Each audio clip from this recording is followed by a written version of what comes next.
Guys, आज मैं बात करने जा रहा हूं बॉलीवुड के संगीतकार नदीम श्रवण की। नदीम श्रवण की जोड़ी 1990 यानी 1990 से लेकर 2000 तक बहुत छाई रही। इस दौरान एक बड़ा इंसिडेंट हो गया जिस कारण ये जोड़ी टूट गई, मगर श्रवण कुमार ने उसके बाद भी जो संगीत दिया वो अपनी जोड़ी के नाम पर ही दिया। बेशक अकेले काम किया, लेकिन फिल्म में जो क्रेडिट आता था वो नदीम श्रवण का ही आता था। दोस्तों, 96 विच में इस संगीत जोड़ी से मिला और 97 में इत्तेफाकन कह लो या कह लो कि एक बड़ी ही माड़ी घटना हो गई कि टी सीरीज़ के निर्माता गुलशन कुमार की अंडरवर्ल्ड वालों ने हत्या कर दी और उस हत्याकांड में नदीम का नाम भी आ गया और नदीम देश छोड़कर तब से इंग्लैंड रह रहे हैं। इस स्टोरी का दोस्तों बाद में जिक्र करूंगा। अभी मैं अपनी यादें साझा करूंगा जो 1996 में मैंने इस संगीतकार जोड़ी के साथ जो बातचीत की थी, उन यादों को साझा करूंगा और आज क्या हालात हैं ये भी बताऊंगा। आप बने रहें इस वीडियो में मेरे साथ, पूरी वीडियो देखें, अंत तक वीडियो देखें, लाइक करें, सब्सक्राइब करें और शेयर करें। सत श्री अकाल, नमस्कार, केम शो, welcome to global Bhopal time channel. जी हाँ दोस्तों, आज हम बात करेंगे संगीतकार नदीम श्रवण की जो 1990 से लेकर 2000 तक पूरे मीडिया में छाए रहे, देश विदेशों में लोगों का संगीत के साथ मनोरंजन किया। मैं उनसे मुलाकात भी करवाऊंगा, लेकिन दोस्तों मेरे पास उनकी कुछ चंद ही तस्वीरें हैं क्योंकि मेरे इंटरव्यू करने के 1 साल के बाद इस जोड़ी को टूटना पड़ा, बिखरना पड़ा। चलो आइए वीडियो करते हैं शुरू।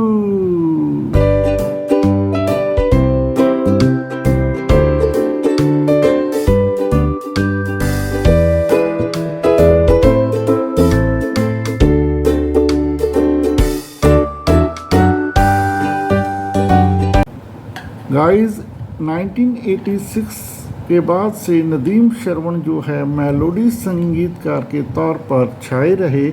इन्होंने बहुत ही बढ़िया म्यूज़िक दिया मुंबई हिंदी फिल्म इंडस्ट्री को। तो मैं जब इनसे मुलाकात जब मैंने इनसे की थी वो वर्ष था 1996 और इसी वर्ष ये इंटरव्यू पंजाब के बहुत बड़े प्रख्यात अखबार जगबानी में छाया हुई थी। दोस्तों, मैं पंजाबी अखबारों के लिए ही उन दिनों फिल्मी जर्नलिज्म करता था। तो चलिए बात करते हैं नदीम श्रवण की। गाइस, जब मैं मिला था तो मुझे ये अजीब और प्यारा सा नाम लगता था। नदीम श्रवण नाम सुनकर मुझे लगता था जैसे किसी ने कहा हो रहीम राम, रहीम राम। चलिए खैर, अपने अपनी सेंसिटिविटी है, अपनी अपनी सोच है। हम इन संगीतकार जोड़ी से जो हुई थी बातचीत के बारे में मैं बताता हूँ। उन दिनों जब मैं उनसे मिला था तो उनका दिल है कि मानता नहीं का म्यूज़िक जो है वो पूरे वर्ल्ड में छाया हुआ था। टाइटल सॉन्ग दिल है कि मानता नहीं, मुश्किल बड़ी है, रस में मोहब्बत ये जानता ही नहीं, ओ दिल है कि मानता नहीं। दोस्तों, ये वो समय था जब मुंबई बॉलीवुड के संगीत में ढंढन ढंढन ठप ठप ठप ठप पैं पैं पैं पैं बहुत ज़्यादा हो रही थी। उन दिनों जो है ज़्यादा जो है वो म्यूज़िक शोरगुल का था, लेकिन ये जोड़ी और इनके साथ बहुत सारे और भी संगीतकार हैं दोस्तों जो मेलोडी लेकर आए और 19 के बाद इनकी मेलोडी छा गई। गाइस दोनों से मेरी बातचीत हुई थी, तो इस दौरान सबसे पहले श्रवण ने जो कहा वो सुनिए। उन्होंने कहा कि हम दोनों को एक कॉमन फ्रेंड ने मिलवाया था। एक कॉमन फ्रेंड के पास हम दोनों मिले थे तो हमारे सुर मिल गए, हमारी जोड़ी बन गई। श्रवण ने कहा कि वहीं हमने फैसला किया कि अब हम फिल्मों में मिलकर संगीत देंगे और धमाल कर देंगे। इस दौरान नदीम ने बताया कि हमारी जो पहली फिल्म थी वो भोजपुरी फिल्म थी जिसके निर्माता थे बच्चू भाई शाह। बेशक हमारी पहली जो फिल्म थी वो भोजपुरी फिल्म थी, रीजनल फिल्म थी, लेकिन बच्चू भाई शाह ने बहुत उसमें पैसा लगाया था, तो हमारे गानों को मन्ना डे जी और सुमन कल्याणपुर जी ने गाया था। बड़े बड़े गायक गायिकाओं ने हमारे साथ पहली बार काम किया था।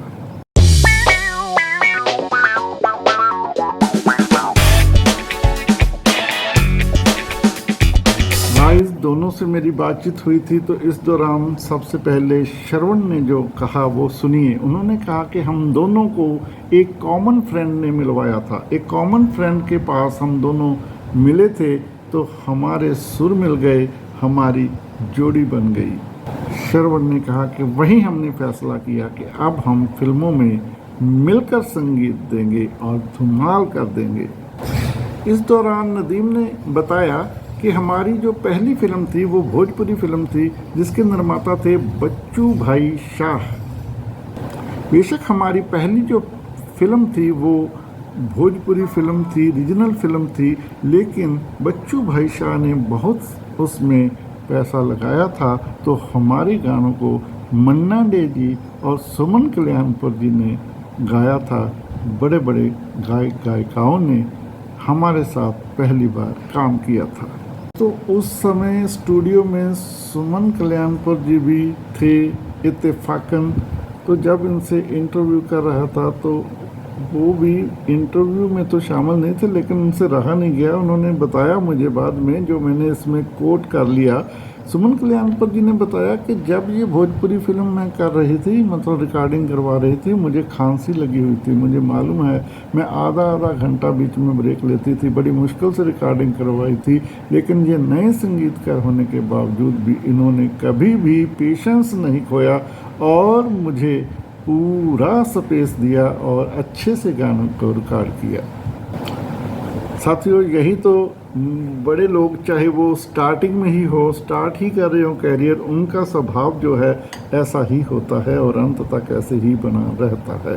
और 1996 में वो बड़ी घटना अभी नहीं हुई थी, तो इसलिए मेरे जो मन में एक अच्छी पिक्चर, एक अच्छी बात थी, वही यादें अभी मैं आपके साथ साझा कर रहा हूँ दोस्तों। तो इस समय फिर उनकी जो उन दिनों जब मैं गया हुआ था, तो आशिकी फिल्म जो थी उनकी पहली फिल्म, तब भी जबकि 6 वर्ष हो चुके थे उस फिल्म को आए हुए, 6 या 7 शायद, तो उसका भी मैंने जिक्र किया क्योंकि उसके गाने भी बहुत ही युवाओं में हिट रहे हैं, जो अब भी वैसे ही तरोताज़ा है। नदीम श्रवण ने कहा कि आशिकी फिल्म के संगीत से ही हिंदी फिल्मों में मेलोडी संगीत का वापसी हुई और ज़्यादा शोरगुल वाला संगीत जो था वो धीरे धीरे पीछे होने लगा। गाइस, आशिकी के सभी गाने आपको याद होंगे, मुझे अभी वो याद आ रहा है। नज़र के सामने जिगर के पार कोई रहता है, वो तुम। गाइस, आप हैरान होंगे, उस समय जो है इतना जो कम्युनिकेशन में इतनी क्रांति नहीं थी। उस समय कैस्टों में संगीत आता था और ये इनकी कैस्टें जो है टी सीरीज़ की पिक्चरें थी ज़्यादातर, और उनके मेलोडी गीतों की जो कैस्टें थी धड़ा धड़ बिका करती थी। नदीम ने उस समय कहा था कि जी हाँ, ये जो मीठा मीठा संगीत होता है, मीठी धुनें होती हैं, हर किसी का मन मोह लेती हैं। गाइस, आपकी आयु चाहे बेशक कम हो, लेकिन आप अगर बॉलीवुड संगीत के प्रेमी हैं तो आपने 19 के गाने तो ज़रूर सुने होंगे, अगर ज़्यादा पुराने नहीं सुने तो ये गाना आपको कैसे लगा या कैसे लगता है बताना। घूंघट की आड़ में दिलबर का दीदार अधूरा रहता है, जब तक न पड़े आशिक की नजर श्रृंगार अधूरा रहता है।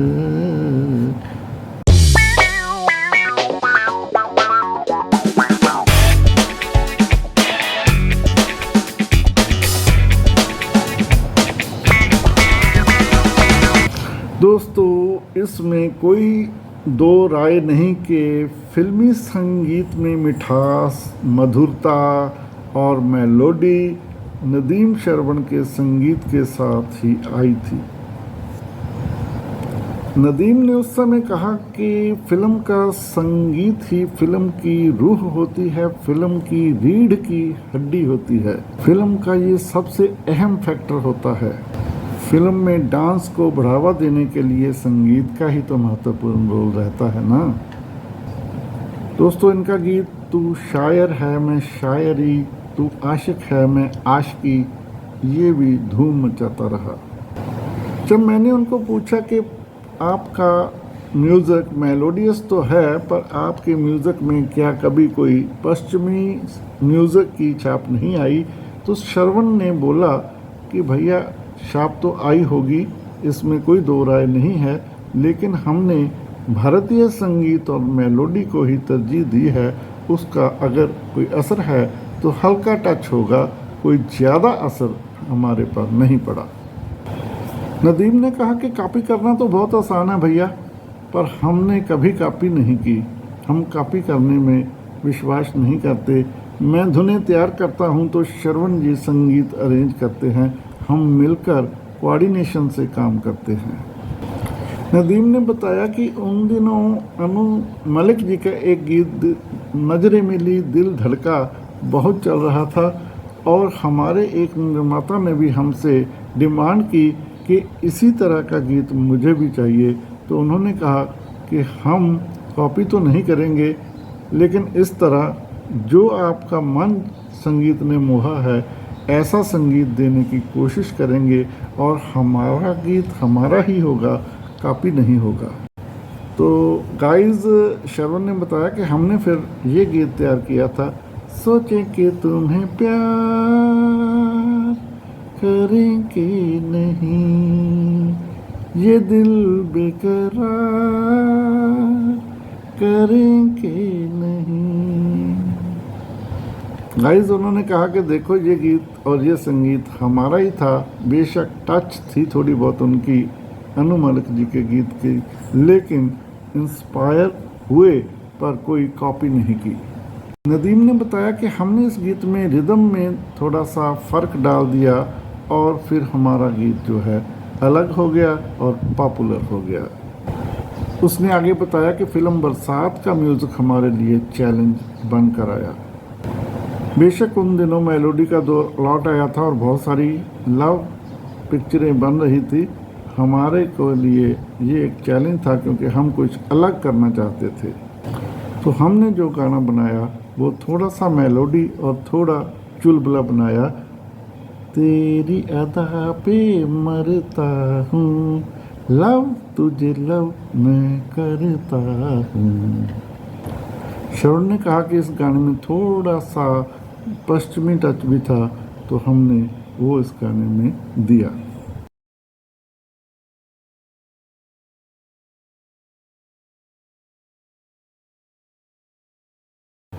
तो गाइस, श्रवण ने बताया कि हमने फिर ये गीत तैयार किया था, सोचे कि तुम्हें प्यार करेंगे नहीं, ये दिल बेकरार करेंगे नहीं।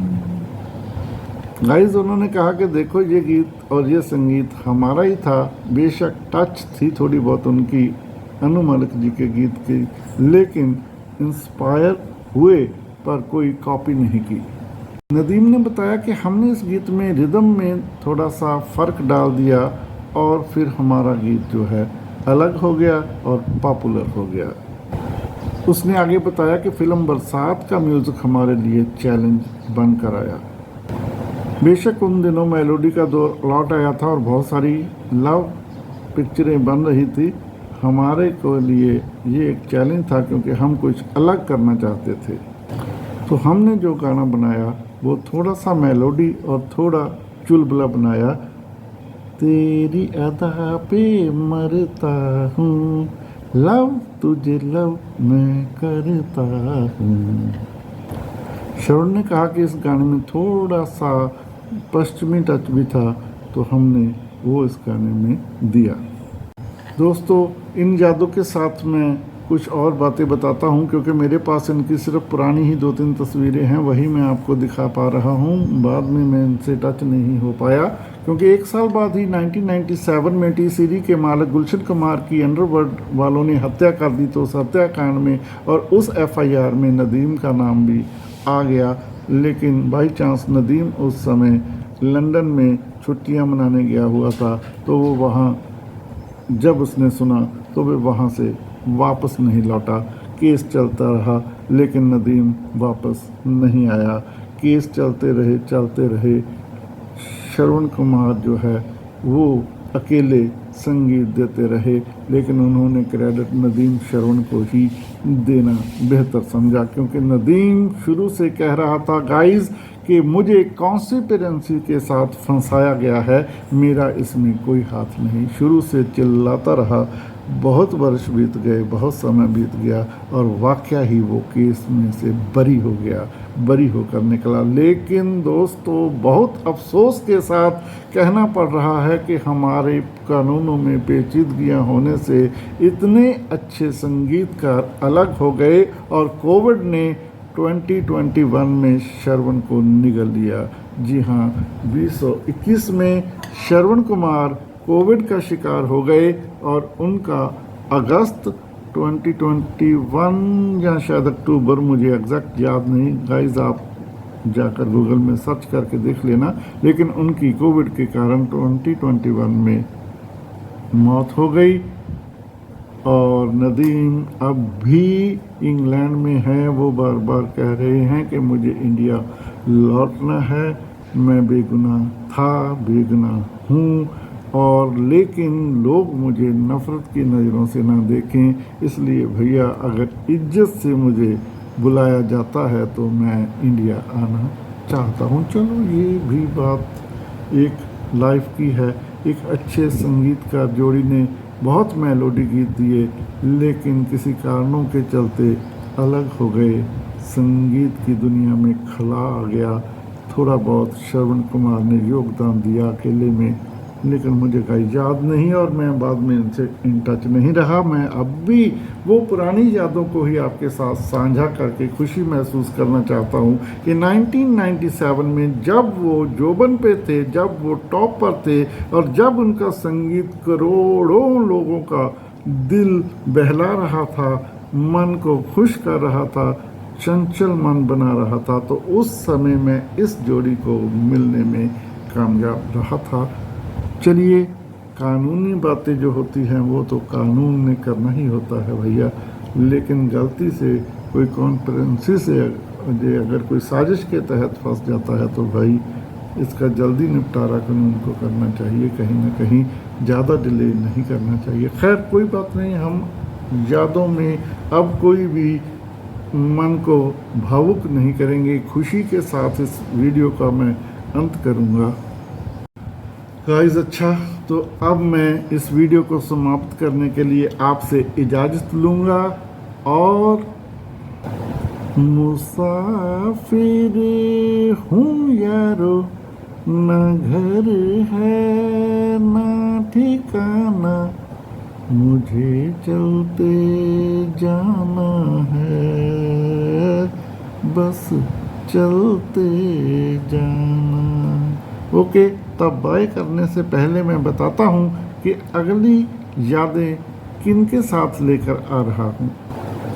गाइज अगली वीडियो में मैं समिता पाटिल जी के यादों को साझा करूंगा। हालांकि मैं समिता पाटिल जी से मिल नहीं पाया, पर उनके बारे में राज बब्बर जी से बातें की और राज बब्बर जी से उनकी जो है यादों को मैंने आगे साझा किया था पंजाबी पाठकों के साथ, और अब मैं साझा करने जा रहा हूं अपने यूट्यूबर व्यूवर्स फॉलोअर्स के साथ। तो आप बने रहिए मेरे चैनल के साथ, लाइक करें, सब्सक्राइब करें, सब्सक्राइब करके बेल को दबा लें ताकि अगली वीडियो जो आएगी उसका नोटिफिकेशन सबसे पहले आपको मिल सके। गाइस कमेंट भी ज़रूर करना। मैं यादें साझी करने के साथ साथ आपको लाइव जो शूटिंग है उसमें भी लेकर जाऊंगा, ये वादा है आपके साथ। लेकिन गाइस अभी तो बहुत ही कम है, 5-6 की तो फैमिली बढ़िया नहीं लगती। आप हज़ारों लाखों में इसको स्प्रेड करें, आप इसको शेयर करें, तो मैं आपको लाइव जो है वो भी दिखाने की कोशिश करूंगा। लेकिन तब तक यादें साझा करूंगा, पुराने गीतों को साझा करूंगा, संगीत को साझा करूंगा। अब करते हैं बाय।